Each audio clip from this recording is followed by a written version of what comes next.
Bem, pessoal, seguimos aqui na nossa revisão para a nossa prova colegiada de processo penal 2, a nossa AV3. Agora nós vamos fazer a segunda parte da nossa revisão, onde nós vamos ver algumas questões ligadas a sentenças, nulidades e os recursos de ações de impugnação. O que é importante nós lembrarmos da sentença? A sentença ela é a decisão mais importante da primeira fase, porque a gente vai terminar na sentença o processo. A sentença condenatória exige juízo de certeza, juízo de convicção, onde o juiz vai expor os seus fundamentos, condenando o réu e, ao final, fazendo a dosimetria de pena. Em relação à sentença absolutória, nós vamos ter os termos definidos lá no artigo 386. É importante olhar para o artigo 386, porque o 386 ele vai, ora, falar em fundamentos baseados na certeza, ora, fundamentos baseados na dúvida. Então, por exemplo, eu posso absolver o réu se eu tiver convicção que o fato não existiu, um juízo de certeza, ou eu posso absolver o réu se eu não tiver certeza que o fato existiu, juízo de dúvida. E dependendo do contexto e do fundamento, essa sentença absolutória produzirá um efeito lá no juízo civil. Se eu tiver absolvido porque o réu não praticou o fato, porque o réu não colaborou ou por um excludente de ilicitude, nós vamos efetivamente ter aí o juízo de certeza, e isso vai impactar e fazer coisa julgada na esfera civil. Temos também que lembrar ainda em relação à sentença os institutos da ementatio libelli e da mutatio libelli. O que é que acontece na ementatio? Na ementatio eu acusei o réu de um fato, ele se defendeu desse fato, ele vai ser condenado por esse fato, mas o juiz, na sentença, percebe que o melhor tipo penal para explicar esse fato é exatamente um tipo penal diferente. Ele pode, por exemplo, ter sido denunciado por apropriação indébita e o juiz entende que é o caso de estelionato. Como o fato que começou é o fato que terminou, lá nos termos do artigo 383, nós vamos manter efetivamente essa determinada sentença sem nenhum prejuízo. Ou seja, eu fui acusado de um fato e defendi daquele fato, fui condenado por ele. Se o juiz entendeu que o rótulo, que a etiqueta, ou seja, que o tipo penal mais adequado era outro, nenhum problema. Teremos, no entanto, uma outra questão importante, que é a mutatio libelli. Na mutatio libelli, nós vamos ter efetivamente uma estrutura diferente, porque durante a instrução chegou algum tipo de fato novo, e esse fato novo fez com que aquele evento que foi descrito na denúncia não fosse um evento que se confirmasse na sentença. Quando acontecer isso, imagina, por exemplo, que o réu foi acusado de um furto, durante a instrução as testemunhas disseram que houve violência, e aí o juiz vem e condena com base naquela violência. Antes do juiz condenar, ele vai precisar ouvir a acusação para que ela dite a acusação e vai precisar ouvir a defesa para que a defesa produza provas sobre aquela novidade. Ou seja, na ementatio libelli o fato não mudou, mudou apenas a aplicação do tipo penal sobre ele. Na mutatio libelli há uma novidade sobre o fato, então o juiz, antes de julgar, precisa ouvir as partes. Em relação a nulidades, o que é importante nós lembrarmos das nulidades? Quando a gente fala de nulidade, nós temos duas grandes categorias, a nulidade absoluta e a nulidade relativa. Quais são as diferenças principais entre elas? A nulidade absoluta ofende uma norma constitucional, a nulidade relativa uma norma infraconstitucional. A nulidade absoluta pode ser declarada de ofício, a nulidade relativa não pode, ela precisa ser pedida, provocada, arguída pela parte. A nulidade absoluta não tem prazo para ser pedida ou arguída ou declarada. A qualquer tempo, aos 45 do segundo tempo, eu posso, de alguma maneira, declará-la de ofício. A nulidade relativa precisa ser pedida, arguída pela parte e na primeira hora que a parte vem falar no processo. Ainda em relação às nulidades absolutas, elas, em regra, não se convalidarão, porque a qualquer tempo eu posso declarar. Já a nulidade relativa, se eu, de alguma maneira, não pedir, não requerer, não arguir aquela nulidade, haverá preclusão, ou seja, aquele ato que era nulo torna-se válido de pleno direito. E há uma questãozinha ainda. Não há nulidade sem prejuízo. Se eu não perceber um prejuízo efetivo, eu não posso declarar aquele ato como nulo. Mas o que é que vai acontecer? Nas nulidades absolutas, há uma certa presunção de que houve um prejuízo. Claro que se o julgador analisar o caso concreto e perceber que não houve prejuízo algum, ele não declarará aquele ato nulo. Vamos aqui imaginar um exemplo radical. O réu não teve defesa. o advogado não peticionou, o advogado não apresentou nada, foi uma defesa meramente genérica, mas o réu foi absolvido. Veja, era um ato grave, ofende uma norma constitucional que é ampla defesa, mas não há prejuízo a ser reconhecido. No caso da nulidade relativa, eu preciso provar o dano, a ofensa ao direito e provar o prejuízo. Então, em relação às nulidades, essas seriam as diferenças, mas lembrando, não há nulidade se não houver prejuízo. Isso é fundamental. Vamos dar uma olhadinha também nos recursos. Os recursos são importantes, eles são meios de impugnação, e aí vamos passear aqui pelos principais. O recurso em sentido estrito, ele tem as hipóteses definidas lá no artigo 581.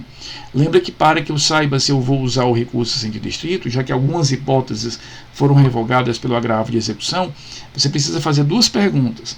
A decisão que eu quero recorrer está no artigo 581, porque se ela não estiver, já não cabe o recurso, você vai ter que procurar um outro. O recurso em sentido estrito não é cabível.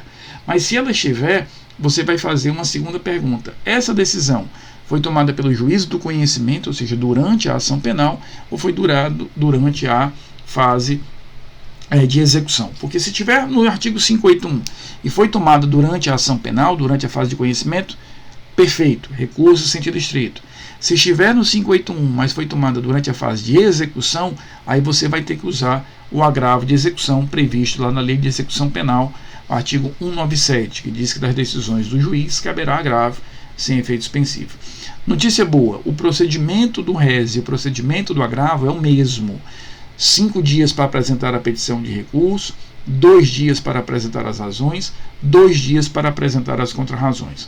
Depois de tudo isso, o juiz de primeiro grau decide se mantém a decisão, nos termos do artigo 589, o juízo de sustentação, e aí manda para o tribunal julgar o recurso, ou ele pode se retratar, o juízo de retratação. Se ele se retratar, a parte contrária pode apresentar um novo recurso. Esse novo recurso tem uma característica interessante, ele não tem razões e contrarrazões, eu aproveito do recurso anterior, e não tem a necessidade do juiz se retratar, o juiz vai mandar para o tribunal. Então, apresentamos o recurso em sentido estrito, razões, contrarrazões. O juiz olha de novo a decisão, se o juiz mantiver a decisão, sobe para o tribunal. Se o juiz se retratar, ele muda a decisão, e aí a outra parte pode eventualmente até apresentar um novo recurso. Em relação à apelação, nós temos a apelação como um recurso destinado a sentenças, a decisões meritórias, a decisões finais. Previsão da apelação está no artigo 416 e no 593. O procedimento é parecido com o do rese, tem uma diferença de prazo. Eu tenho 5 dias para recorrer, 8 para razoar, 8 para contrarrazoar. O juiz manda para o tribunal. O artigo 416 diz que cabe a apelação quando o juiz decidir pela impronúncia ou pela absolvição sumária lá nos termos do finalzinho da primeira fase do júri. Também cabe a apelação, diz o artigo 593, das sentenças condenatórias absolutórias, o inciso 1º, o inciso 2º das decisões definitivas ou com força de definitiva, desde que não estejam lá no recurso de distrito, e o inciso 3º é destinado à apelação. Mas que apelação? A do júri, decisões do júri. E aí o inciso 3º do 593 diz que caberá apelação quando houver uma nulidade posterior à pronúncia, quando houver um erro no cálculo da pena pelo juiz ou injustiça, quando o juiz tomar uma decisão diversa do que os jurados decidiram e quando houver decisão manifestamente contrária à prova dos autos.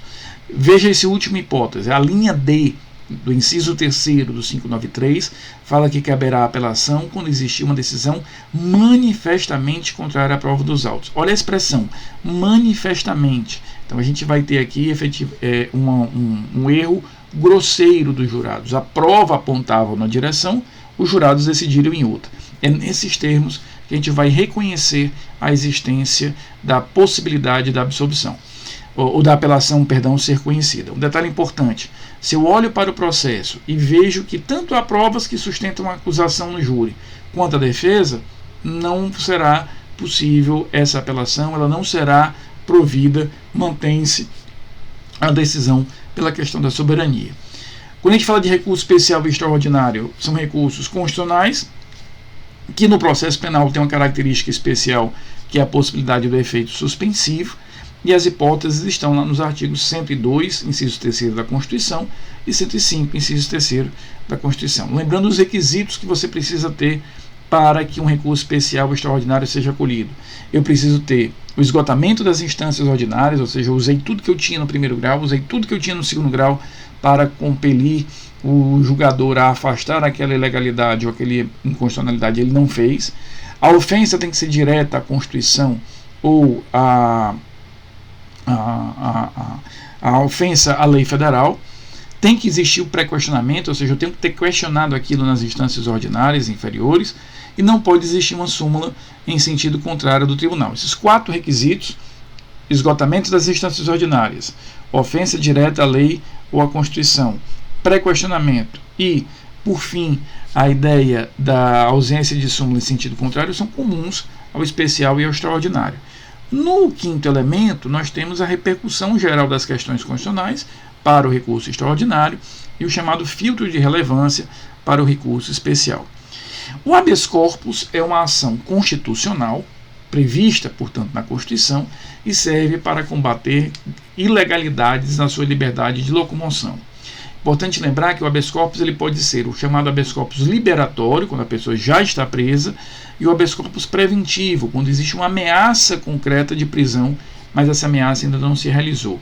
Agora, sempre eu preciso provar a ilegalidade, né? E essa ilegalidade pode ser tanto praticada por um agente público quanto um ente particular. Por exemplo, eu recebi a alta médica, mas o hospital não quer me liberar porque eu não paguei a conta. É um caso de ilegalidade praticada por particular, caberia habeas corpus, né? Também cabe habeas corpus, por óbvio, no caso de prisões ilegais. Característica essencial do habeas corpus: qualquer pessoa pode apresentar, ele não tem um prazo e ele não admite a chamada dilação probatória, ou seja, você chega e você já precisa provar efetivamente todos os elementos de prova necessários e suficientes. No caso do mandado de segurança, nós temos um uso mais restrito do mandado de segurança, porque o que diz a Constituição? Caberá mandado de segurança quando não for cabível o habeas corpus. Quanto mais a gente usa o habeas corpus, e no processo penal nós usamos muito, menos usamos o mandado de segurança.